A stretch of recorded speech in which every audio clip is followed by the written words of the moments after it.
3월 24일 수요일 새벽 말씀 묵상 시간입니다. 오늘도 주님의 제자로 살기를 소원하는 마음으로 오늘 들려주시는 말씀을 따라 살기를 원합니다. 성경 말씀 누가복음 6장 27절에서 36절 말씀입니다. 그러나 내가 내 말을 듣고 있는 너희에게 내가 말한다. 너희의 원수를 사랑하여라. 너희를 미워하는 사람에게 잘해주고 너희를 저주하는 사람을 축복하고 너희를 모욕하는 사람을 위하여 기도하여라. 네 뺨을 치는 사람에게는 다른 뺨도 돌려대고 내 겉옷을 빼앗는 사람에게는 속옷도 거절하지 말아라. 너에게 달라는 사람에게는 주고 내 것을 가져가는 사람에게는 도로 찾으려고 하지 말아라. 너희는 남의 대접을 받고자 하는 대로 남을 대접하여라. 너희가 너희를 사랑하는 사람만 사랑하면 그것이 너희에게 무슨 장한 일이 되겠느냐? 죄인들도 자기네를 사랑하는 사람들을 사랑한다. 너희를 좋게 대하여 주는 사람에게만 너희가 좋게 대하면 그것이 너희에게 무슨 장한 일이 되겠느냐? 죄인들도 그만한 일을 한다. 도로 받을 생각으로 남에게 꾸어주면 그것이 너희에게 무슨 장한 일이 되겠느냐? 죄인들도 고스란히 받을 요량으로 죄인들에게 꾸어준다. 그러나 너희는 너희 원수를 사랑하고 좋게 대하여 주고 또 아무것도 바라지 말고 꾸어주어라. 그러면 너희는 큰 상을 받을 것이요 너희는 가장 높으신 분의 자녀가 될 것이다. 그분은 은혜를 모르는 자들과 악한 자들에게도 인자하시기 때문이다. 너희 아버지께서 자비하신 것과 같이 너희도 자비로운 사람이 되어라. 아멘.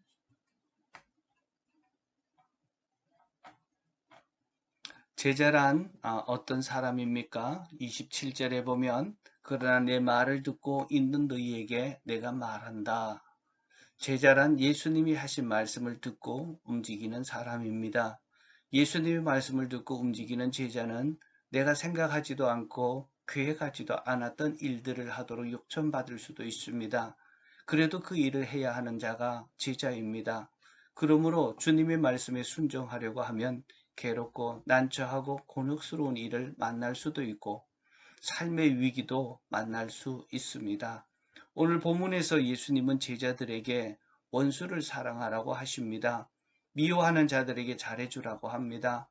저주하는 사람들을 축복하라고 합니다.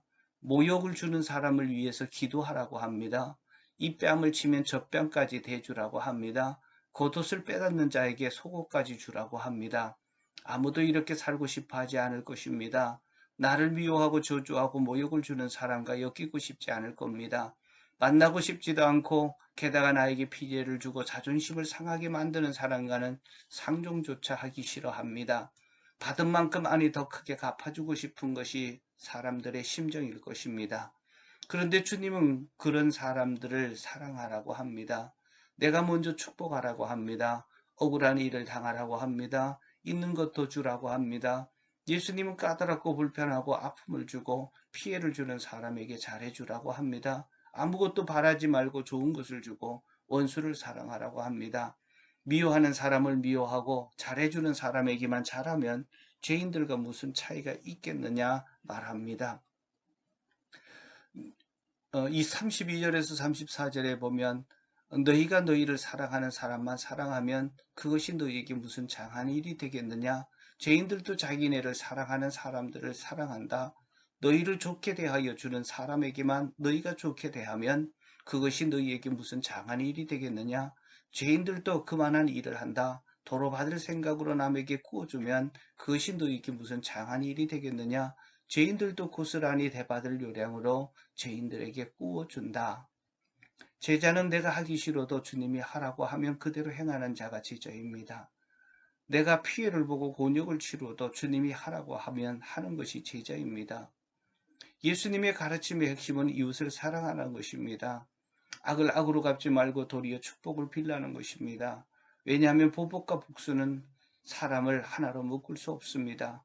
원수 갚는 일은 사람의 마음을 더욱 갈라서게 하고 적대시하게 합니다. 예수님은 제자들에게 세상 사람들의 사는 방식대로 살지 말고 하나님의 백성답게 사랑하며 살라고 합니다. 왜 이렇게 사랑하며 살아야 할까요? 예수님을 믿고 하나님 나라의 백성이 되었기에 하나님의 백성답게 사는 것입니다. 천국은 원수까지 품고 사랑하는 사랑의 공동체이기 때문에 그렇습니다. 그리고 남에게 대접하고 싶은 대로 먼저 대접하는 섬김의 공동체가 천국 공동체이기 때문입니다. 둘째, 하나님의 성품을 담는 것이기 때문에 그렇습니다. 35절 하반절과 36절에 보면 그분은 은혜를 모르는 사람들과 악한 사람들에게도 인자하시다. 너희의 아버지께서는 자비로우신 것 같이 너희도 자비로운 사람이 되어라. 나를 힘들게 하는 사람도 용서하고 너롭게 대하는 것이, 그렇게 하는 것이 하나님의 성품이다라고 말씀합니다.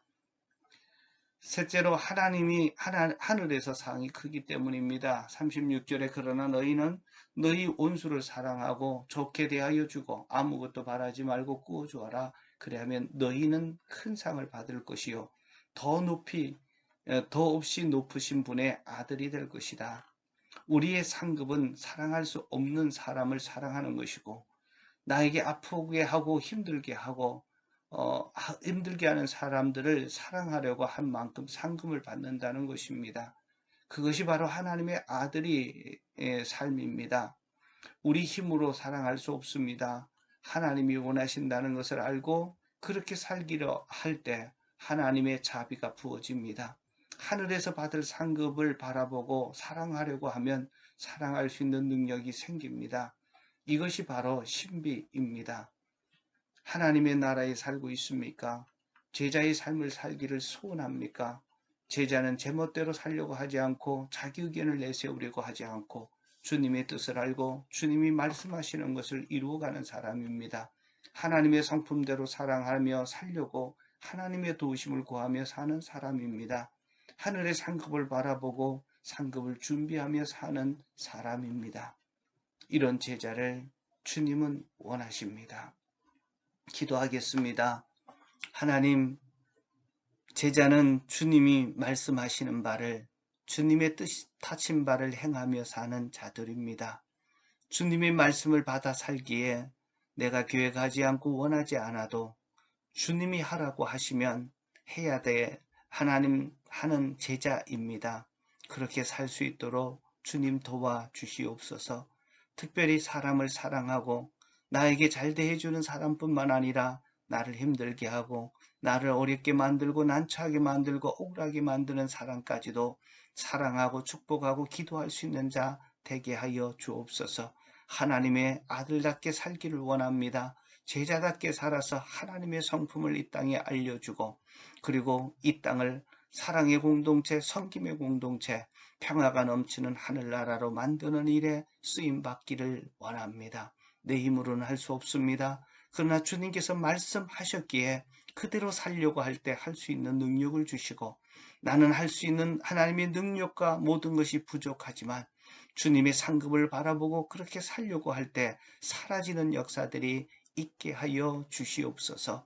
예수 그리스도 이름으로 기도하옵나이다. 아멘.